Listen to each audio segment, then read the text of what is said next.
Okay, thank you all again for joining us. My name is Sara Powell, and before we get started, I do want to thank you all for joining us. I know that everybody has a busy schedule, so I appreciate you taking your time to learn about this new regulation. If you do have any questions throughout the presentation, please feel free to send them via the Q&A button on your screen, and I will answer all the questions that I have at the end of the presentation. If for some reason I don't know the answer, I will research it and get back to you via email. I have muted all of the phone lines, so hopefully we don't hear any distractions throughout this presentation. If for some reason you can't hear me, you could send that via the Q&A, and I will see what we can do. But I think that we can now begin. Most of us, I believe, are online here. So today we are here to talk about the new Bay Area Commuter Benefits Program requirements and what you need to do in order to comply with these requirements. We will also discuss who is considered to be a covered employer, as well as who is then a covered employee. We'll also talk about what options you have under this new program. Basically, the Bay Area Commuter Benefits Program is a new mandate that's been imposed by the Metropolitan Transportation Commission and the Bay Area Quality Management District. It became effective on March 26, 2014, with full compliance needed by September 30th, 2014. It's currently considered to be a pilot program and is set to expire on December 30th, 2016, unless legislature acts to extend that date. Bay Area employers are subject to this program if you employ an average of 50 or more full-time employees within the boundaries of the district, and we'll talk about those boundaries here in just a moment. A full-time employee is defined by the regulation as an employee who completes an average of at least 30 hours a week work, but you are able to exclude your seasonal employees and your temporary employees. Covered employers must offer this program to all employees who work at least 20 hours a week within the geographical boundaries of the Air District. So you can see on the slide that I'm on the counties that are covered by this district. And if you have 50 or more full-time employees that work within these areas, you do need to be compliant with this program. If you are an employer with 50 employees but only a portion of them work within this covered area, you only need to count those that are working within these counties listed on this slide.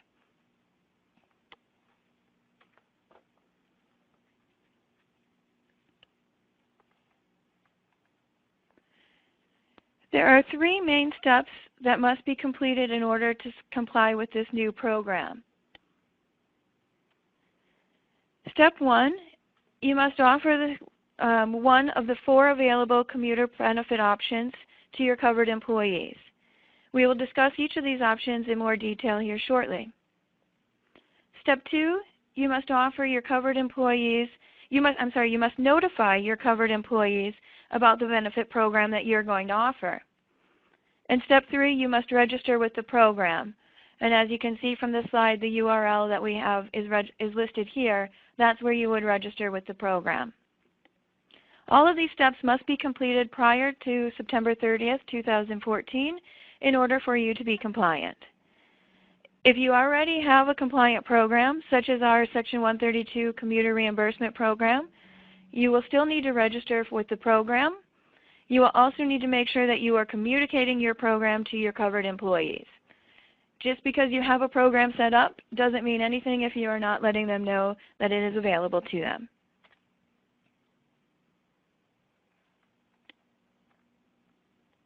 This program is designed to decrease motor vehicle travel and traffic congestion and reduce emissions of greenhouse gases and other air pollutants.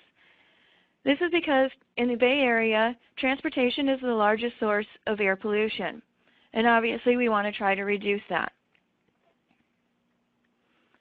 Here's a specific list of all of the reasons why they want to, but as I mentioned, it's generally just to reduce all of the emissions that we have. There are 4 options given under this new program, and during the next couple of slides we're going to discuss each of those options for you. Option 1 is a pre-tax benefit. This is the kind of plan that Pension Dynamics has administered for our clients for many years. It is a pre-tax salary reduction which employees can elect to participate in if they have eligible expenses. They can elect up to $130 per month for their transit or van pooling expenses. This includes their BART, their Muni, ferries, any type of local transportation. It does not include tolls. This plan reduces taxable income of the employees, and it also reduces the taxes paid by the employer. The monthly limit is currently set at $130. It is set by the federal government and is subject to change at any time. We would, of course, announce any changes as they occur. Option 2 is an employer-provided subsidy. This is an option that an employer can make a subsidy to an employee of up to $75 under the regulations. Of course, you could go above and beyond that $75 and do up to the maximum of $130, which the IRS allows, but anything over $130 would have to be taxable. The subsidy would not be a taxable item to employees, so they do not pay income taxes or payroll taxes, and employers also do not pay payroll taxes on any subsidy given. Again, as long as it was under $130 IRS regulation, and this regulation says that you only have to give up to a maximum of $75. Option 3, the employer-provided transit. For this option, an employer can provide free or low-cost transit services for employees, such as a bus, shuttle, or van pool services. We often hear in the media such employers such as Google offer these types of services, and it is a great service for larger employers, because providing transportation for employees can be an expensive option, but it's a great way to reduce the number of vehicles on the road each day. And then there's option number 4, which is an alternative commuter benefit. This option, employers may propose an alternative commuting benefit, which would then have to be approved by the Air District Management. The benefit would have to be effective in reducing single occupancy commute trips or vehicle emissions as any of the other 3 options that we've already outlined. The Air District would then evaluate and approve any alternative commuter benefit proposed by the employer. This is probably the best option for employers that are located in areas that are not well served by transit. This option provides a way for you to promote things such as carpooling, walking, telecommuting, compressed work week schedules, or promoting the use of electronic vehicles by employees. There's a URL listed on this website or on this slide, which would give you more information about this option. Again, this option would have to have prior approval from the program in order for it to qualify. So if you do not already have a benefit set up to help you comply with this program, Pension Dynamics can assist you with our pre-tax Section 132 Commuter Reimbursement Program. With the Commuter Reimbursement Program, we'll help you adopt a compliant program, including a plan document and educational materials for your employees. We will also provide you with enrollment forms and anything else you need to make the plan work. This includes establishing a bank account for issuing reimbursements to your employees. Although a plan document is not required for a Section 132 plan, it is highly recommended that you have one because it lays out exactly what a participant should expect when electing this benefit.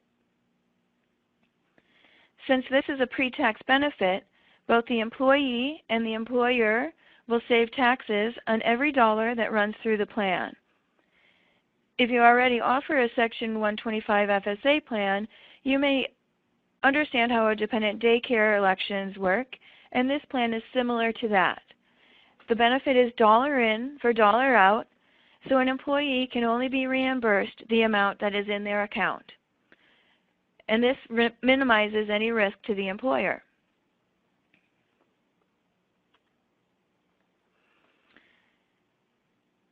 Within the implementation, we will provide you an enrollment handbook for the program, and we will distribute this, and then you will distribute this handbook to the eligible employees. The handbook explains in basic language the plan in detail so that the employees can understand what they're electing. It also includes calculators to help them see how much they are saving so that they can understand how the plan works. If you would like, Pension Dynamics can also come to your office up to once per year to communicate this benefit to your employees, and this is especially helpful the first year of implementation, so employees can really understand what it is that they're electing. Once you have communicated the plan, employees are eligible to start enrolling. In order to enroll, they would complete the enrollment form found in the provided handbook. Elections are always effective the first of the month following the date of election. This means if the form is completed and returned to Human Resources on June 29th, the enrollment will be effective July 1st. However, if it is not completed until July 2nd, it will be effective August 1st. This benefit, unlike the FSA, is normally set up to be a monthly benefit, which means that the employee can elect to change their elections every month if they wanted to, as long as they complete the form prior to the first of the next month. So if someone goes on vacation, say, they would be able to stop their election knowing that they're not going to incur as much for that month. Then they could start it up again the next month once they return from their vacation. Once an employee completes the election form, the employer elects the deductions into the payroll system, and if you don't already have the plan set up, you might need to work with your payroll provider to set up a pre-tax deduction code for this new benefit. Deductions can be set up to be taken evenly over all pay periods in the month, or you can set it up so that the full election is taken the first pay period of each month. We just need to determine this prior to setup so that it states it in the plan documents. If you have a biweekly pay periods, we would recommend one deduction per month, so each month is handled consistently. Once deductions have been set up in your payroll system, you'll forward a copy of the election form to Pension Dynamics for us to process in our system as well. Each pay period, you will then send us a list of the deductions that were taken, and we will set up a transfer of those funds into our bank account we've established for you. At that point, we will post those funds to the participants' bank accounts or accounts on our system, and that way employees can get their reimbursements. Employees will then send us a completed request for reimbursement form, which is also included in their handbook, and this they will also be given instructions for completing this document online via our website or via a paper form.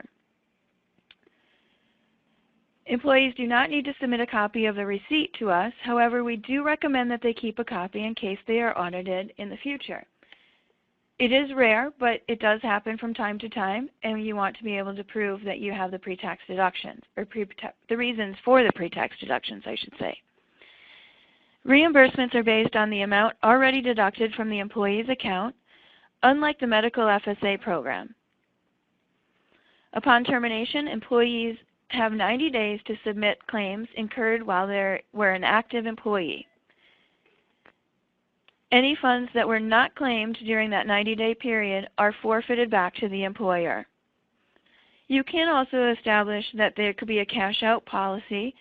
However, we don't recommend that necessarily.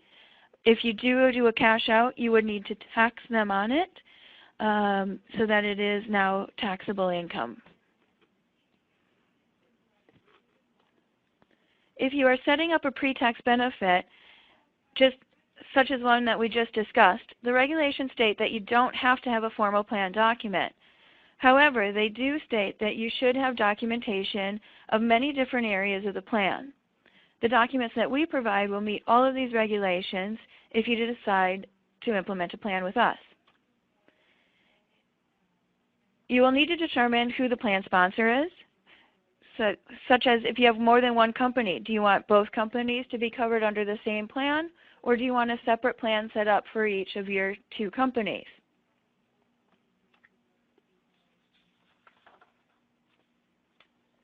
Who do you want to participate? Although the Bay Area program says that if you offer it to employees working 20 hours, do you want to offer those who work less? Maybe those who work 8 hours. They're still taking the bus to your office, so why not allow them to also get pre-tax benefits for this plan? Also, do you want them to be able to elect as soon as they are hired so that they can enroll the first of the next month? Or do you want them to have a 30-day waiting period? Do you want to offer all the options under a Section 132 plan? The Bay Area program only discusses transit expenses, but you could also offer a parking reimbursement program of up to $250 a month currently. Would you like to add that as an extra option? Instead of having terminated employees forfeit their funds, do you also want them to have that cash out option that I just mentioned? And as I already stated, normally this is a monthly benefit. However, you could do it participation to be done on a quarterly basis or possibly an annual basis. Would you want to minimize the ability to make changes? Do you want a minimum amount that someone could elect? Oh, I think I got one slide ahead of myself. Sorry. Would you like a minimum amount that somebody could elect, such as $20? And that it doesn't make sense maybe for somebody to be on the plan if they elect less than that. Do you say claims can only be submitted electronically? Who's going to administer this plan? Will it be done in-house, or will there be a TPA? If you hire a TPA, what functions will the employer do, and what functions will that third-party administrator perform for you? All of these items need to be handled in the plan documents, and that should be set up that should all be done prior to completion of the plan setup. On top of that, there are other documents and forms that will need to be in place in order to run the pre-tax reimbursement program. Pension Dynamics will also handle these if you elect to have us administer your plans. Some of the forms listed here can be combined into one, such as the election form and the compensation reduction agreement. We will provide you with all of these items upon setup or as needed throughout the administration.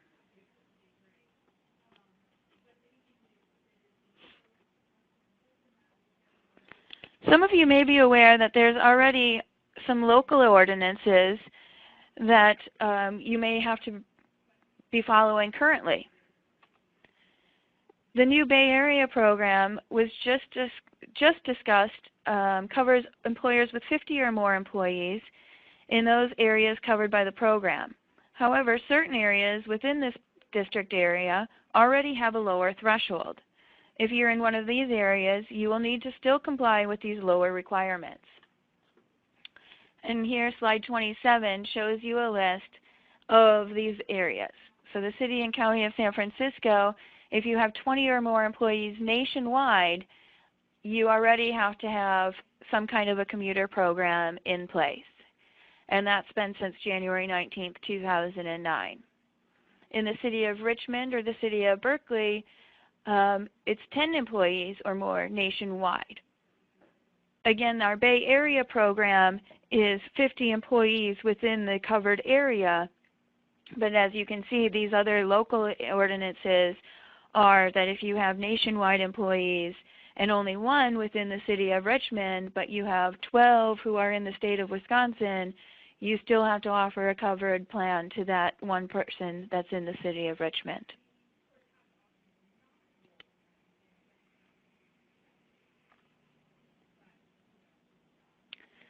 So that wraps up the information on this webinar.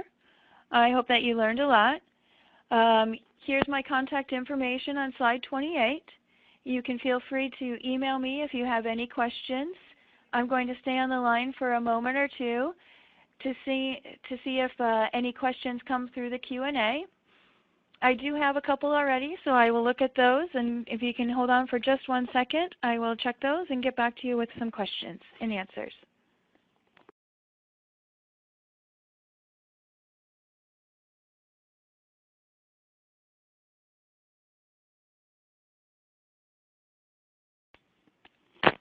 Okay, thank you for holding.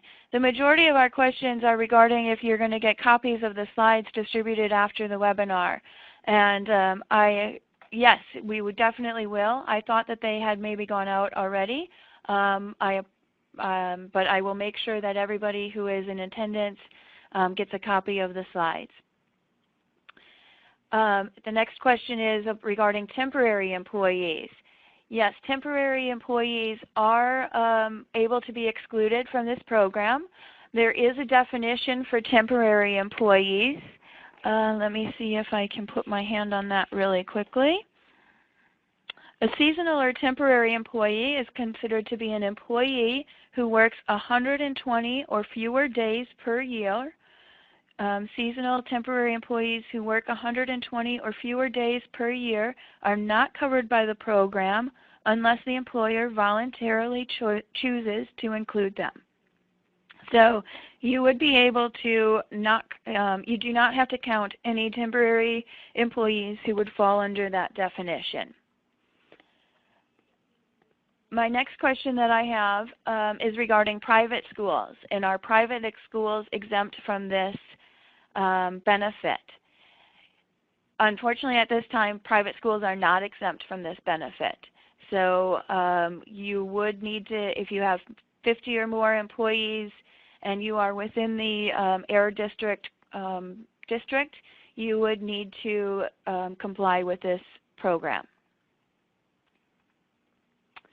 I have just been told that the slides were attached to the reminder email that was sent out.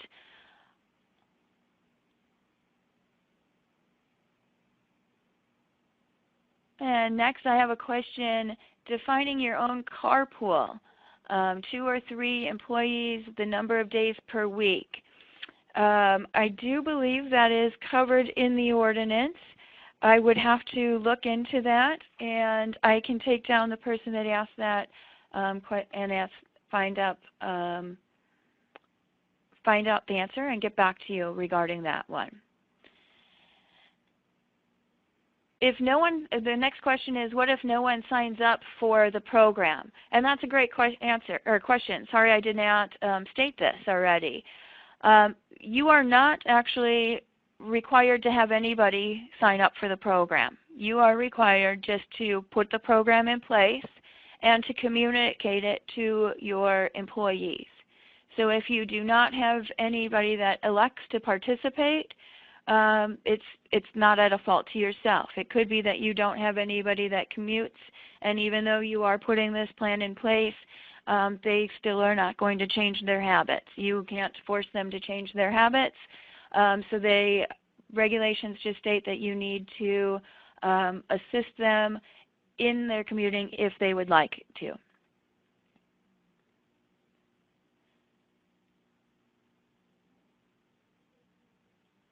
The next question is, if they already have a current option, if they're offering a current option that is compliant with one of these options, are they compliant with the law? And the answer is that you are partially compliant with the law. You would still need to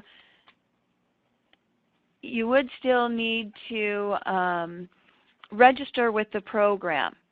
Okay, so there is, if you go to 511.org, and I can go back to the slide where that is on, you will need to register with them and tell them what exactly program it is that you're offering, and then on a yearly basis you will have to re-register with them. Sorry. It's here, yeah, commuterbenefits.511.org is where you would register with the program.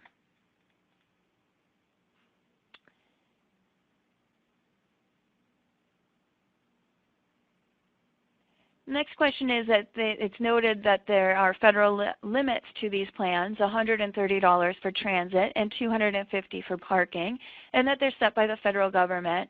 And the question is, how often do they make the changes, and when does that normally happen? And normally that it happens on a yearly basis most of the time, and we are normally notified about it sometime September, October, November, and then it's usually effective the first of the year, January 1st. However, there have been times in the past that we have gotten mid-year changes and sometimes retroactive changes. So we will always notify you when those happen, and although we can try to say that it will be a yearly, please note that it may be more than that.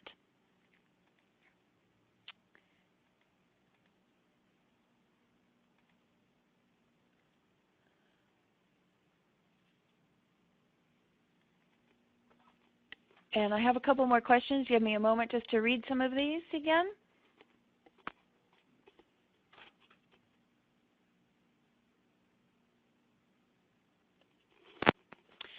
Someone has asked if they already have a program, they communicate the program to all new employees, and at a new employee orientation, do they have to send out a new specific notification of the program? And the answer to that is no. However, you should also sign up or notify employees about this benefit on a yearly basis as well. So although you're telling them when they are at new hire orientation, an employee who doesn't need it at that time may not remember that it is available to them, say 6 months to a year down the line, when their circumstances have changed and they are now using the program. So you would want to communicate it to them at least on a yearly basis.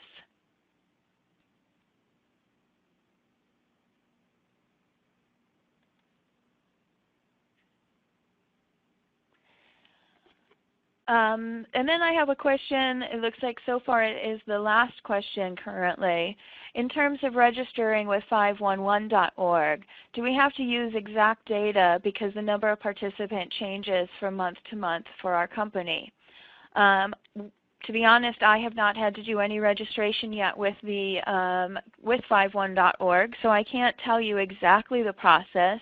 But from my understanding of how it's going to be, you will be telling them an average number of participants for the year when you're doing a yearly reporting.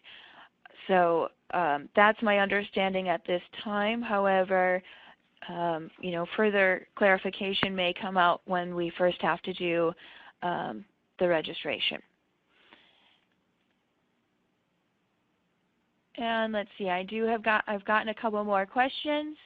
So when the government makes changes on the limits, will you send out a notice to all about the changes? We send out a notice to all of our clients that have Section 132 plans with us.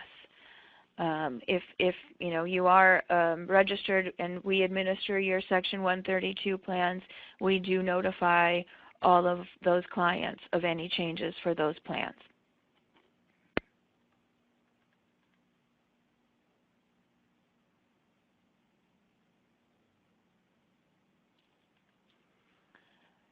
Okay, I have a couple people who are stating that they've gotten the webinar. The slides were received in the reminder email that was sent out on 5/22. However, then some people have stated that they were attached, but they did not get the attachment. So I will have those resent to those people who are telling me that they do not have them. Just to make sure that you did receive them. And anybody else that would like to get another copy of them, please send me an email to spowell@pensiondynamics.com, and I will make sure that you also all receive a copy of the attachments. I'm going to hang out on the line here for just another moment or two in case there's any other questions that come in.